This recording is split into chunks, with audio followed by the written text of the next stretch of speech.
Olá, boa noite. O Supremo Tribunal Federal determina que senador Mourão esclareça telefonema de Jair Bolsonaro antes do depoimento na ação que apura a suposta tentativa de golpe de Estado. O Supremo invalida a lei de Tocantins, que proibiu o corte de água e de energia antes de 60 dias de atraso. CNJ julga ações contra o juiz Marcelo Bretas, acusado de cometer irregularidades na atuação à frente da Lava Jato, no Rio de Janeiro. O humorista Léo Lins é condenado a 8 anos de prisão por fazer discursos preconceituosos contra minorias na internet. O Ministério Público Federal entra na justiça por atraso na titulação de terras quilombolas na Bahia. Mais de 5 milhões de títulos são cancelados por ausência a 3 eleições consecutivas. E ainda, Juiz de Fora, em Minas Gerais, recebe pela primeira vez o programa Rua de Direitos, que leva serviços básicos à população mais vulnerável. O Jornal da Justiça desta terça-feira, 3 de junho, começa agora.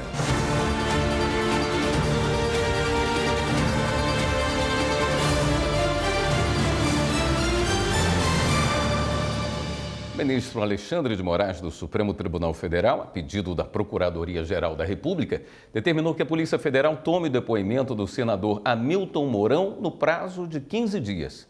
A PGR apontou indícios de que Mourão pode ter sido influenciado pelo ex-presidente Jair Bolsonaro no depoimento dele na ação que apura a suposta tentativa de golpe de Estado. O senador terá que prestar esclarecimentos sobre notícias veiculadas na imprensa a respeito de uma ligação telefônica entre ele e Bolsonaro antes de seu depoimento como testemunha no processo.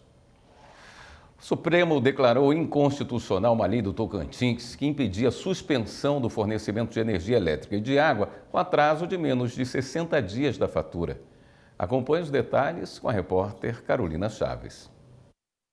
Os ministros do Supremo analisaram um pedido da Associação Brasileira das Empresas Estaduais de Saneamento, AESB, questionando uma lei de 2019 do estado de Tocantins. O artigo 1º da lei questionada proíbe, no âmbito do estado do Tocantins, a suspensão do fornecimento de energia elétrica e água tratada pelas concessionárias por falta de pagamento de seus usuários em prazo inferior a 60 dias corridos, contados a partir da data do vencimento da fatura.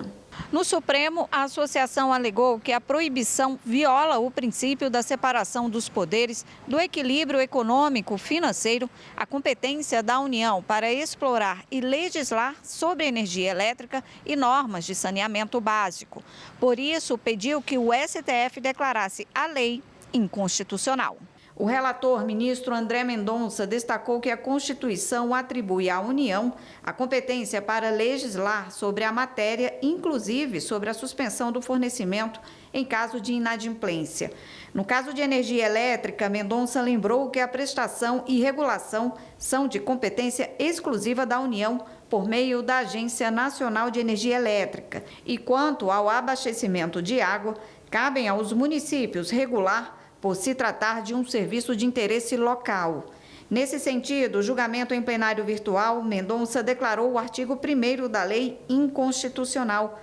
A maioria dos ministros acompanhou o relator, ficando vencido apenas o ministro Edson Fachin.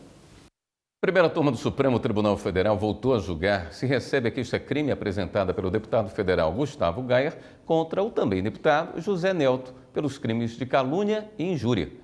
Repórter Marta Ferreira. A queixa é referente às falas durante um podcast em 2023. Houve troca de ofensas. Gustavo Gayer então entrou com o pedido de queixa-crime contra José Nelto pelos crimes de calúnia e injúria. José Nelton defende que as declarações estariam protegidas pela imunidade parlamentar, uma vez que o fato ocorreu em debate em que ambos foram desrespeitosos. A Procuradoria-Geral da República se manifestou a favor de receber a queixa-crime. No ano passado, os ministros da primeira turma começaram a analisar o caso. A relatora, ministra Carmen Lúcia, chegou a votar no sentido de receber a queixa pelos 2 crimes. mas o julgamento havia sido suspenso e foi retomado agora com a apresentação do voto vista do ministro Alexandre de Moraes. Se nós formos ouvir, é um xingamento atrás do outro. Eu diria que é algo, com todo o respeito, aqui todos sabem do meu respeito e amizade por vários parlamentares, envergonha a Câmara dos Deputados. É porque começaram com ataques pessoais um e outro. Assim, Moraes rejeitou o pedido. O Supremo entende que, no caso de provocação ou retorção imediata, já na análise do recebimento da queixa-crime, o Supremo pode rejeitar.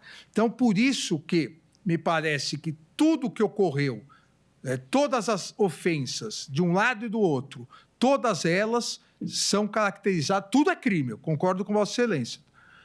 Todas são injúrias, mas aplico a retorção imediata. Depois do voto de Moraes, a ministra Carmen Lúcia pediu adiamento do julgamento para analisar melhor o processo.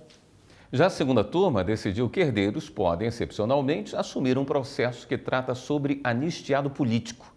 Repórter João Pedro Melo. O pedido foi feito pelos herdeiros de Estelino Teixeira Chaves e vão contra recurso extraordinário apresentado pela União.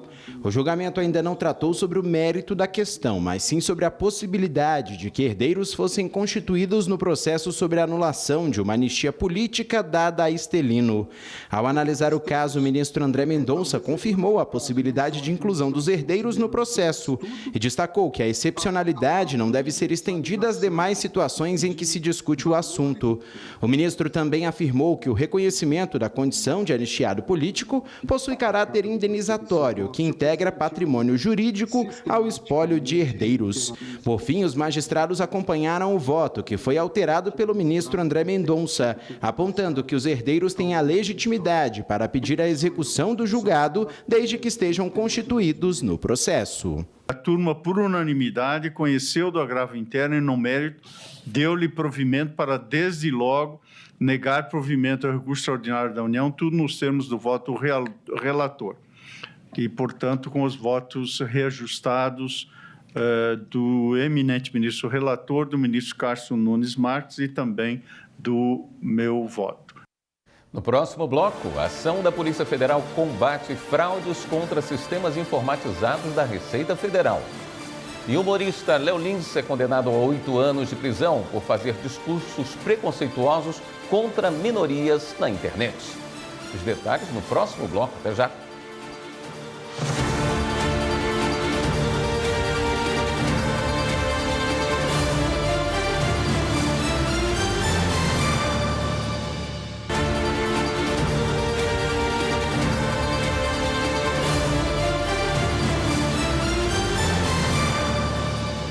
A terceira Vara Criminal Federal de São Paulo condenou o humorista Léo Lins por falas preconceituosas veiculadas em um vídeo dele em 2022.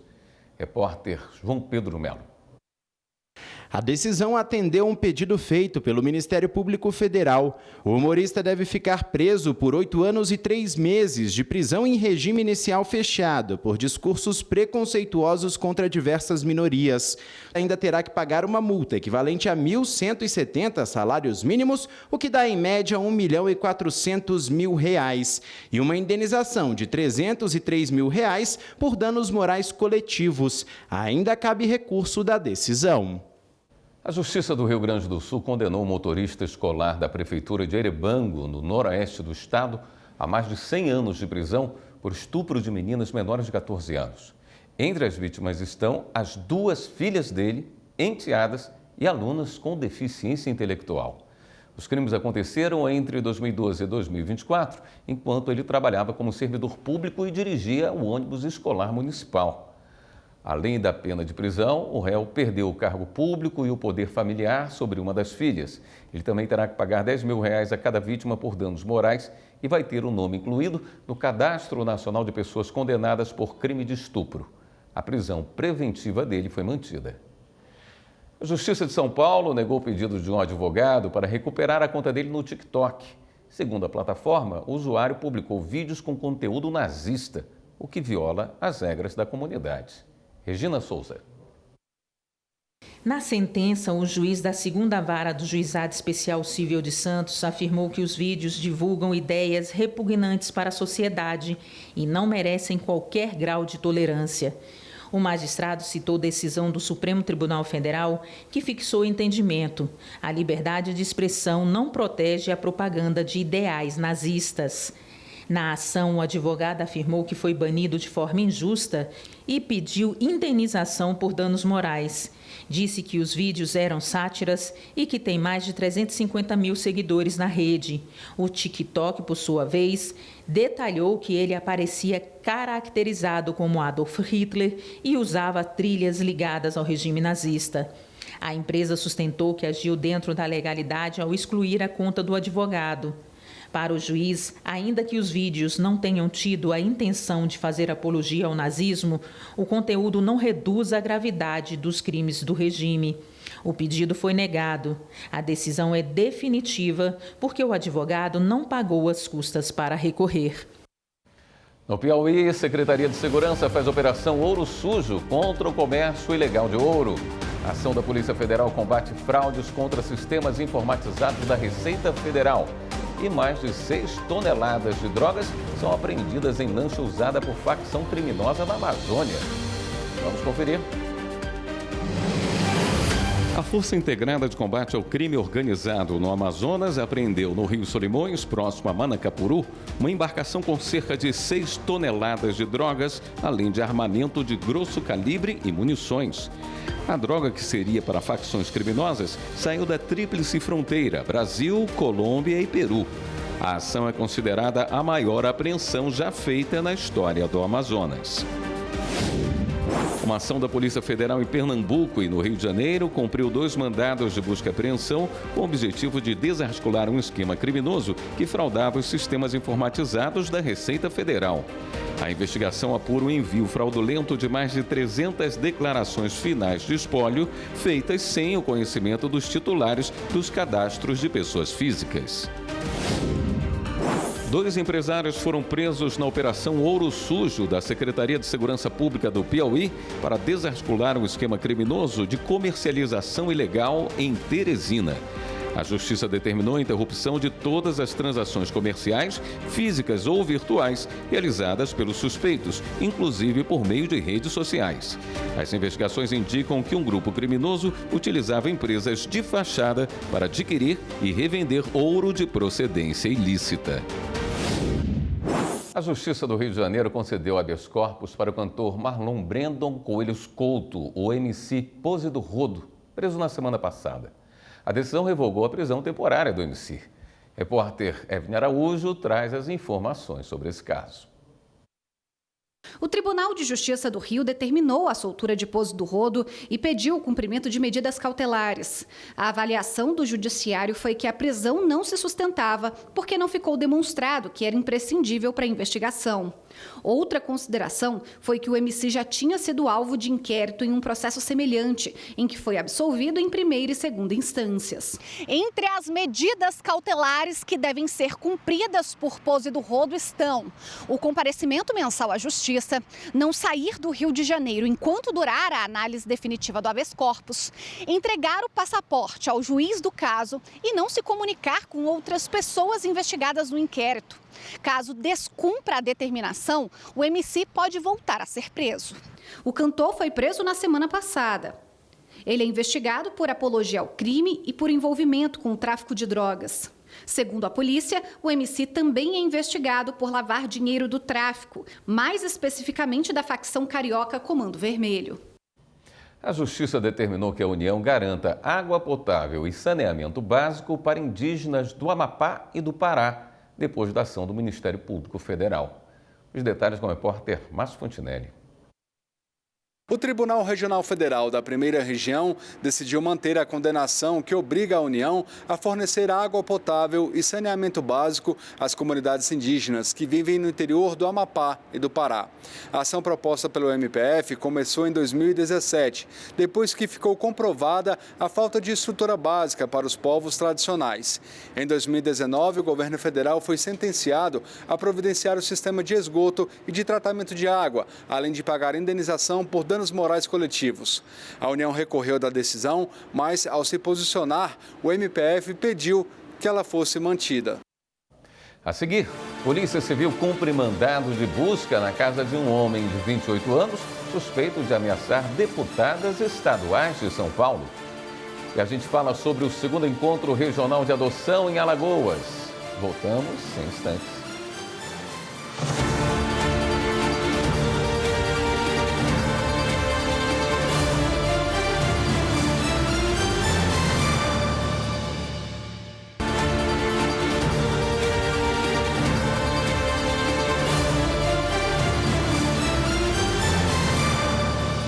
O analista de tecnologia da informação do Banco do Brasil não conseguiu anular a demissão por justa causa aplicada por ter burlado o ponto eletrônico da instituição. No processo ficou comprovado que os horários de passagem pelas catracas e os registrados no ponto eletrônico eram diferentes. O caso foi julgado pela segunda turma do Tribunal Superior do Trabalho. O analista trabalhou na estatal por 12 anos. Ele acessava o sistema de ponto eletrônico remotamente. Para burlar o controle de horário, usava a rede virtual privada VPN no próprio smartphone. Essa rede criptografada esconde informações do usuário, como a localização. Uma investigação confirmou a fraude dos registros virtuais, que não coincidiam com os da catraca da empresa. Ao buscar a reintegração na Justiça, o analista alegou, entre outras questões, irregularidades no procedimento administrativo e falta de severidade na punição, aplicada 1 ano e 8 meses depois dos fatos. O Banco do Brasil argumentou que o trabalhador utilizou indevidamente o sistema do banco para burlar o ponto eletrônico e ficar no trabalho menos tempo do que deveria. Demonstrou também que foram constatados 42 registros de entrada ou saída virtuais incompatíveis com a entrada física. O juízo da 9ª Vara do Trabalho de Brasília e o Tribunal Regional do Trabalho da 10ª Região, que abrange o Distrito Federal e o Tocantins, negaram os pedidos do trabalhador. No processo ficou comprovado que o bancário justificou as divergências no ponto, dizendo que fazia atividades externas, mas conforme testemunhas e documentos, ele não tinha autorização para isso. O TRT considerou que o procedimento administrativo foi regular e que a conduta era grave o suficiente para comprometer a confiança necessária à manutenção da relação de trabalho. Quanto à falta de severidade, concluiu que o tempo decorrido até a dispensa foi razoável.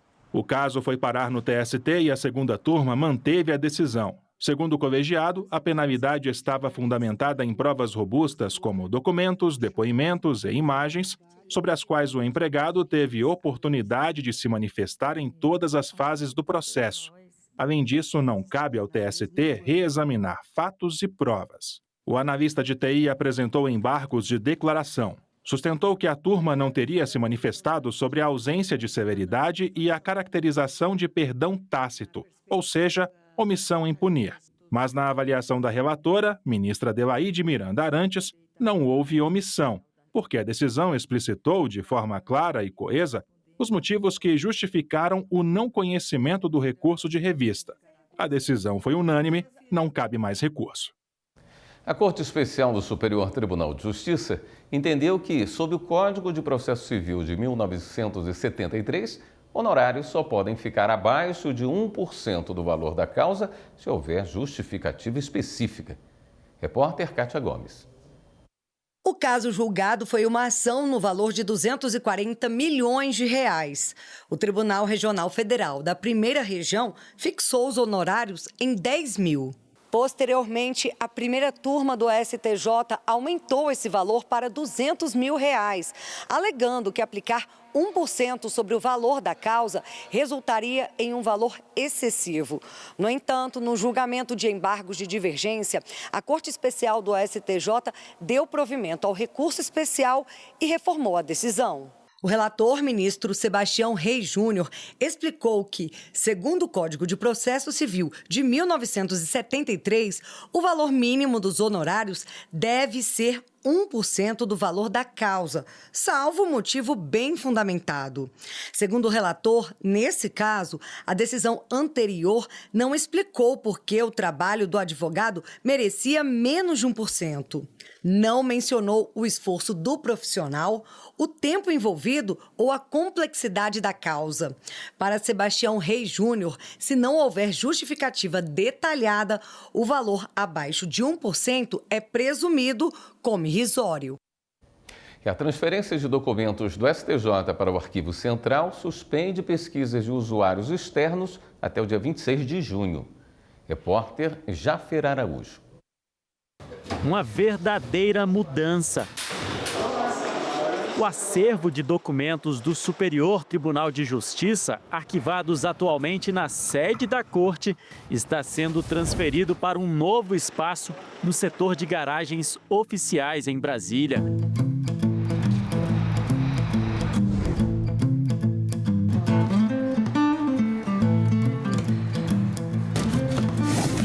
O local oferece melhores condições de preservação e acesso aos itens que compõem a história do STJ. Por conta disso, as solicitações de pesquisas dos usuários externos ficarão suspensas até o dia 26 de junho. A transferência dos arquivos teve início pelo acervo judicial, composto por cerca de 50 mil caixas, sendo 90% de processos do próprio tribunal. O restante é dividido entre arquivos do extinto Tribunal Federal de Recursos e documentos de apoio à atividade judicante. Edson Lacerda é o chefe da seção de documentos judiciários do STJ e detalha como o novo espaço vai garantir mais qualidade na preservação e no atendimento aos usuários. Quando a gente fala em preservação, a despeito desses processos já terem sido transitados e julgados, ou seja, já tem uma decisão final, eles servem de consulta tanto para as partes, para os advogados, quanto para a sociedade em geral, que busca uma jurisprudência. Agora, pode também emergir desses documentos um valor histórico, que vai propiciar que eles sejam guardados permanentemente e venham a compor um arquivo histórico do tribunal. Assim que o acervo do STJ estiver completamente instalado e organizado no novo espaço, os usuários externos poderão retomar as consultas. Não haverá, a princípio, alterações no procedimento de solicitação de documentos e processos administrativos. A Polícia Civil de São Paulo cumpriu mandados de busca na casa de um homem de 28 anos suspeito de ameaçar deputadas estaduais. Durante a ação foram apreendidos um computador e um celular. Segundo a Secretaria da Segurança Pública, o caso foi registrado como ameaça, injúria racial e falsa identidade. A investigação está com a assessoria da Polícia Civil junto à Assembleia Legislativa do Estado de São Paulo. As ameaças estavam em um e-mail com conteúdo misógino, racista e capacitista. A mensagem citava nominalmente algumas deputadas e incluía ameaças de morte e estupro. O presidente da Alesp, André do Prado, acionou as polícias civil e militar. Uma pesquisa realizada em Várzea Grande, no Mato Grosso, traçou o perfil de jovens que praticaram atos infracionais. O levantamento vai ajudar a desenvolver políticas públicas voltadas a essa população. A reportagem é de Eli Cristina Azevedo. Com o objetivo de compreender melhor a realidade das crianças e adolescentes atendidos pela Vara da Infância e Juventude de Várzea Grande, o juiz Tiago Abreu coordenou uma pesquisa sobre o perfil dos jovens que praticaram atos infracionais. O estudo visa o desenvolvimento de políticas públicas voltadas a essa população. Dentro desse estudo foi tirado, nós chegamos à conclusão do maior número de delito, qual é o delito mais praticado, como que é a família, ela é composta, pai, mãe, é um casal. Chegamos à conclusão de quais bairros estão sendo mais praticados esses delitos. O levantamento revelou que os atos infracionais mais recorrentes entre os adolescentes são tráfico de drogas, 21%, seguido por roubo, 14%, e estupro de vulnerável, 8%. Em relação à idade, 43% dos adolescentes que cometeram atos infracionais têm 17 anos. 4% iniciam esse histórico aos 12 anos de idade e 60% dos jovens estão fora da escola. Nós ficamos em média 6 meses para a leitura de todos os processos e estratificação desses dados. Agora que estão compilados, né, levantados todos os elementos iniciais, eles darão seguimento. Nós vamos iniciar um trabalho agora de diálogo, porque foi concluída essa primeira fase com Secretaria Municipal de Promoção Social, Secretaria de Saúde, Secretaria de Educação, com o Ministério Público, Defensoria e com a rede CREAS, CRAS e Conselho Tutelar, para que a gente envolva todos esses atores, para que a gente, então, a partir daí, consiga melhorar esse índice ou diminuir o número de menores em conflito com a lei aqui no município. O Poder Judiciário não tem a função de efetivar, mas nós podemos chamar a comunidade, os atores, aquelas pessoas que realmente trabalham com a criança e adolescente, para participar desse projeto. E entre eles a gente pensou numa extensão da escola em tempo ampliado, nós pensamos em infraestrutura nos bairros. Em Alagoas foi realizado o segundo Encontro Regional de Adoção. O evento foi aberto aos profissionais que lidam com a adoção e também a pais e mães que pretendem adotar. André Risco. O encontro, organizado pela Coordenadoria da Infância e Juventude, a SEIJE, 28ª Vara Cível da Infância e Juventude e Diretoria de Comunicação, contou com a presença do presidente do TJ. Em sua fala de abertura do evento, Fábio Bittencourt destacou a importância de trazer esse debate para perto da sociedade. É muito importante esse debate e os esclarecimentos que estão sendo dados acerca da adoção, porque é um ato de amor, mas também que impõe responsabilidades. E todos têm que saber que adotar é carinho, é compreensão, é educação e também conscientizarmos da necessidade da sociedade ajudar nesse problema que aflige a tantas crianças e adolescentes. Pela tarde, vários casais participaram deste curso, etapa fundamental para quem deseja adotar. O curso que tem por objetivo explicar a esses adotantes quais são os requisitos, quais são os desafios, quais são os problemas que eventualmente eles terão que enfrentar quando forem pais e mães, para que essa adoção seja uma adoção responsável, seja uma adoção consciente e para que nós tenhamos sucesso, né, na criação desta família. A Luciene e o Carliano estão juntos há 3 anos. Ela sempre teve o sonho de construir uma família, mas se deparou com uma doença que a impossibilitou de engravidar.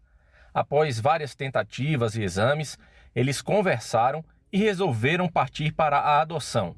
Hoje, eles estão participando do curso e não vem a hora de ter a família completa. Eu quero ser aquela mãe que podia ser como se fosse meu sangue mesmo. O coração vai ser mais do que sangue que eu estou escolhendo. A seguir, o Conselho Nacional de Justiça aprova a recomendação sobre exclusão de perfis genéticos em casos de absolvição. E a gente traz as informações sobre o julgamento no CNJ das ações contra o juiz Marcelo Bretas por conduta nos processos da Lava Jato do Rio de Janeiro. Voltamos a instantes.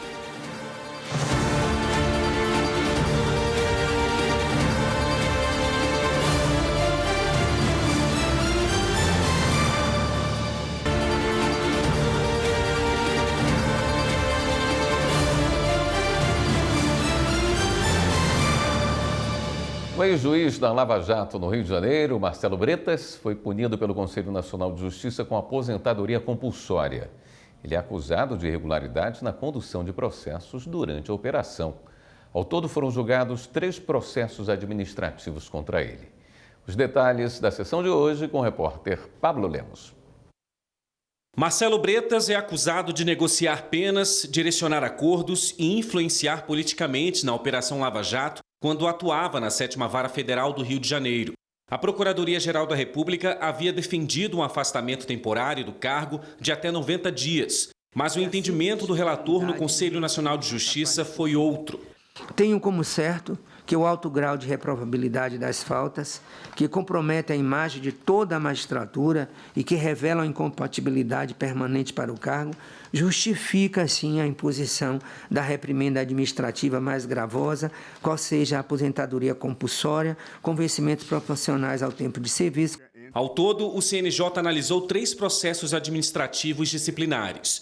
Em um dos casos, a OAB acusa Bretas de orientar advogados e combinar estratégias com o Ministério Público. Ele também responde a uma reclamação do prefeito do Rio. Eduardo Paes alega influência do juiz para prejudicá-lo nas eleições estaduais em 2018. A terceira reclamação foi do antigo Corregedor Nacional de Justiça, ministro Luiz Felipe Salomão, após identificar irregularidades na 7ª Vara Federal. Marcelo Bretas é alvo de outras reclamações no Conselho Nacional de Justiça. A OAB do Rio de Janeiro questiona a atuação dele como coach, prática proibida pelo CNJ e pelo Código de Ética da Magistratura. Ele estaria usando as redes sociais para vender mentorias. Bretas estava afastado do cargo de juiz desde 2023, após a abertura dos processos administrativos. O Conselho Nacional de Justiça aprovou recomendação sobre exclusão de perfis genéticos em casos de absolvição. A repórter Evelyn Araújo tem os detalhes. A medida orienta que a exclusão do perfil genético do acusado deve ser solicitada pela própria pessoa absolvida ou preferencialmente por determinação do juízo que decidiu pela absolvição ou homologou o arquivamento do inquérito. Segundo o Conselho Nacional de Justiça, a recomendação busca evitar constrangimentos a inocentes e assegurar o respeito à dignidade da pessoa humana. A orientação do CNJ foi formulada para garantir segurança jurídica no tratamento de dados sensíveis coletados em investigações criminais. O comitê gestor criado pelo governo federal para estudar o tema apontou uma lacuna na norma sobre quem deveria pedir a exclusão das informações ao órgão pericial. A coleta de material genético é tema discutido também no Supremo Tribunal Federal. A Corte analisa a validade de uma lei de 2012 que instituiu a criação de um banco de dados com DNA de pessoas condenadas por crimes violentos e hediondos. O relator do caso é o ministro Gilmar Mendes. A Corte reconheceu a repercussão geral do tema, que inclusive foi assunto de audiência pública, para subsidiar os ministros do STF com informações importantes para o julgamento. O recurso está na pauta para ser analisado em plenário na próxima semana. Lideranças quilombolas de Alagoas debateram com representantes dos tribunais de 15 estados a proteção dos direitos das comunidades e o enfrentamento ao racismo estrutural no sistema de justiça. O fórum teve espaço no Parque Memorial do Quilombo dos Palmares, no primeiro Encontro Nacional de Órgãos e Assessorias de Direitos Humanos do Judiciário Brasileiro, que aconteceu na Serra da Barriga, a cerca de 80 quilômetros da capital, Maceió. Demétrios Crispim. Danças tradicionais de raiz africana abriram o encontro. A apresentação demonstrou a autoridades e demais participantes do evento um pouco da rica cultura das 16 comunidades quilombolas ali representadas, que tiveram voz e escuta ativas para discutirem e reivindicarem. As demandas envolvem acesso a serviços e direitos essenciais, como água, saúde, educação e transporte. Também a titulação de terras. Direitos que encontram respaldo na Meta 7 do Judiciário Brasileiro, que tem como objetivo priorizar o julgamento de processos relacionados a quilombolas e indígenas nas esferas da justiça. A realização do evento na Serra da Barriga é uma iniciativa do programa Justiça Plural, realizado pelo Conselho Nacional de Justiça em parceria com o Programa das Nações Unidas para o Desenvolvimento. O Ministério Público Federal entrou na Justiça questionando o atraso na titulação de terras quilombolas na Bahia.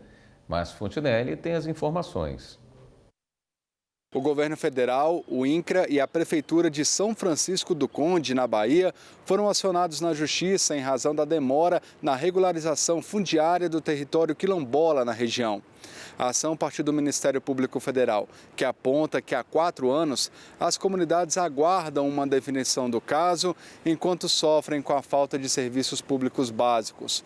No processo, a MPF pede, entre outros pontos, que a União e o INCRA apresentem em até 30 dias cronogramas para todas as etapas do processo de titulação.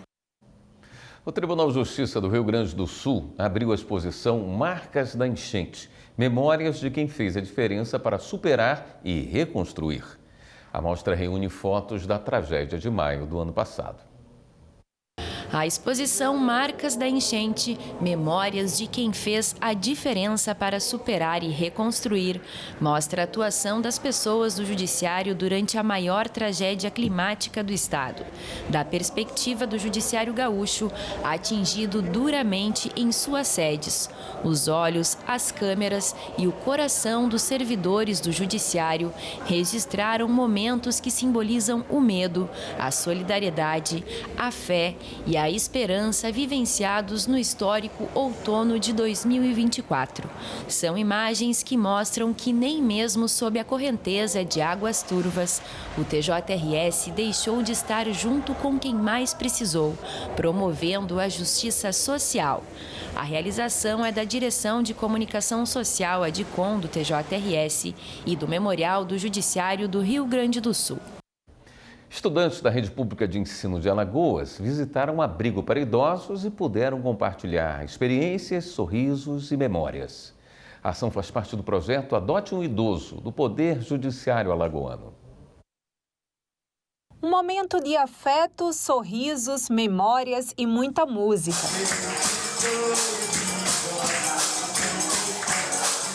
Assim foi a visita de 20 estudantes da Rede Pública de Ensino ao Lar São Vicente de Paulo, durante mais uma edição do projeto Adote um Idoso, promovido pelo programa Cidadania e Justiça na Escola da ESMAL. A experiência foi muito boa, gostei muito, de verdade. Deu para aprender várias coisas novas que a gente vai levar para a nossa vida, sabe? Vamos refletir muito sobre isso. Para seu Antônio, de 85 anos, essa foi uma tarde divertida e inesquecível. Eu gostei de tudo. Todo mundo alegre, bem satisfeito. Até eu e essa raça de velho, tudo alegre, bem satisfeito. Os idosos, eles têm em qualquer lugar. Dentro da escola, o professor idoso, ele vai ter na família um avô idoso, o pai idoso, e ele vai ter na vizinhança, então, na comunidade em geral onde vive. Então, a gente quer que eles aprendam esse respeito e a conviver, né? E levar esse carinho, esse afeto, que para todos os idosos seja permanente no dia a dia deles. A programação da Tarde Cultural incluiu ainda a contação de histórias. A coordenadora do abrigo afirma que a iniciativa do Judiciário reflete o papel social da justiça e traz acalento para os idosos e senso de respeito e empatia para os estudantes. Sempre tem música, tem muita interação, então eles ficam ansiosos para esse momento, né? E por outro lado, esses jovens vêm, tem esse contato, a equipe tem todo um cuidado antes de vir para cá, de ter aquele momento com eles, para falar do Estatuto da Pessoa Idosa, né, dos direitos dos idosos, das ILPIs também. Então é um momento de muito conhecimento, acho que é uma educação realmente em direitos humanos e os nossos idosos ficam muito contentes com esse momento. Mais de 5 milhões de títulos são cancelados por ausência a 3 eleições consecutivas. E ainda, Juiz de Fora em Minas Gerais recebe pela primeira vez o programa Apoio de Direitos, que leva serviços básicos à população mais vulnerável. Voltamos em instantes.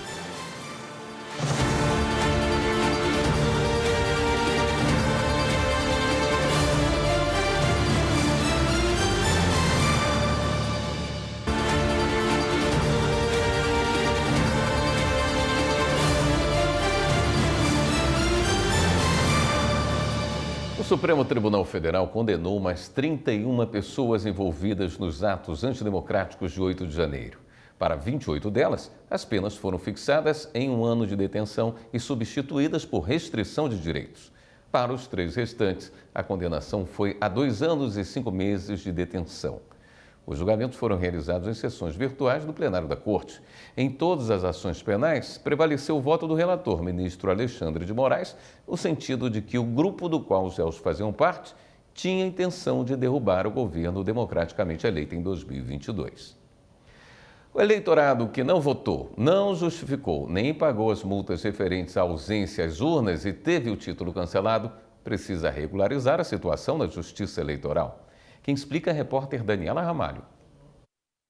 Mais de 5 milhões de eleitoras e eleitores que não votaram, não justificaram a ausência e não pagaram multas nos 3 últimos turnos eleitorais consecutivos tiveram o título cancelado. O número representa cerca de 3% do total de 159 milhões de pessoas aptas a votar no Brasil atualmente. E dá para verificar se o documento está regular, suspenso ou cancelado pelo autoatendimento eleitoral no site tse.jus.br. Basta clicar em Título Eleitoral, ir na opção 7, Consultar situação eleitoral e informar os dados solicitados. Caso tenha multas, clique em Débito eleitoral. A consulta e o pagamento também podem ser feitos pelo aplicativo e-Título ou nos cartórios eleitorais. E se você teve o título cancelado, precisa solicitar a regularização. E dá para fazer isso online, de forma bem prática e segura. No autoatendimento eleitoral, você clica em Título Eleitoral e depois em Regularize seu título eleitoral cancelado. O serviço é oferecido também presencialmente nos cartórios.